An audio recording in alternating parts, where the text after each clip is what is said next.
2-3 มื้อหลังนี้นะเราจะได้ยินข่าวว่า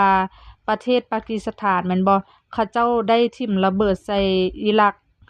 เฮ็ดให้แบบผู้นำแล้วก็คันนำของเขาเจ้าเลยเนาะเสียชีวิตแม่นบ่มามื้อนี้พ่อตู้หัวแดงก็คือพ่อตู้ทรัมป์ของอเมริกานะก็ได้ไปยิง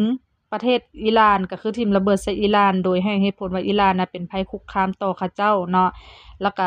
แบบขู่ให้อิหร่านหั่นนะวางอาวุธแม่นบ่โดยที่ว่ามีอิสราเอลเนาะเป็นผู้เข้าร่วมปฏิบัติการหรือว่าเป็นผู้เข้าตีนำหั้นแหละเนาะ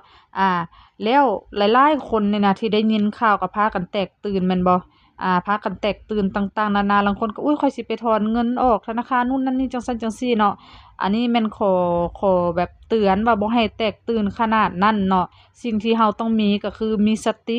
บ่ให้แตกตื่นบ่ให้กระวนกระวายแล้วก็แบบหลายคนกระวนกระวายบางเทื่อสังคมมันอาจจะวุ่นวายเนาะอันนี้บ่แตกตื่นเราต้องมีสติผู้ใดที่ว่าอ่มีเงินก็ให้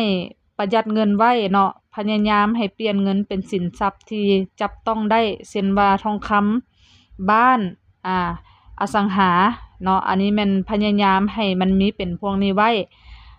ต่อมา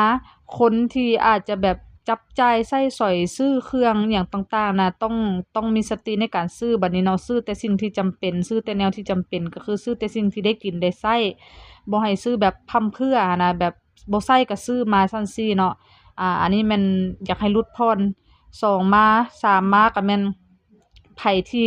มักออกไปปาร์ตีออกไปแบบกินข้าวร้านอาหารหยังต่างๆจากแบบที่ๆหั้นนะก็ขอให้ห่างขึ้นก็คือเซฟเงินไว้หั่นแหละเนาะขอให้ห่างขึ้นเซฟเงินไว้เพราะว่าหยังหลังจากสงครามสิ่งที่จะตามมาก็คือทองคำมันจะขึ้นน้ำมันขึ้นเวลาน้ำมันขึ้นการขนส่งหยังต่างๆมันก็ราคาเพิ่มขึ้นเครื่องใช้เครื่องจ่ายเครื่องกินนี่นะอาจจะแพงขึ้นเนาะเพราะฉะนั้นประหยัดเงินไว้จากที่เคยเดินห้างดุๆก็ขอให้ห่างออกเนาะอาจจะไปแบบเป็นตั้งแคมป์ตั้งหยังตามธรรมชาติเฮ็ดข้าวไปกินเองบ่หยังต่างๆเนาะถ้าผู้ใดที่ว่ามักสายท่องเที่ยวนะอาจจะได้แบบเปลี่ยนวิธีการใช้ชีวิตหน่อยหนึ่งอันนี้ก็คือสิ่งที่มาเตือนเนาะสำคัญที่สุดก็สติบ่ให้แตกตื่นบ่ให้ชลวนกันเด้อ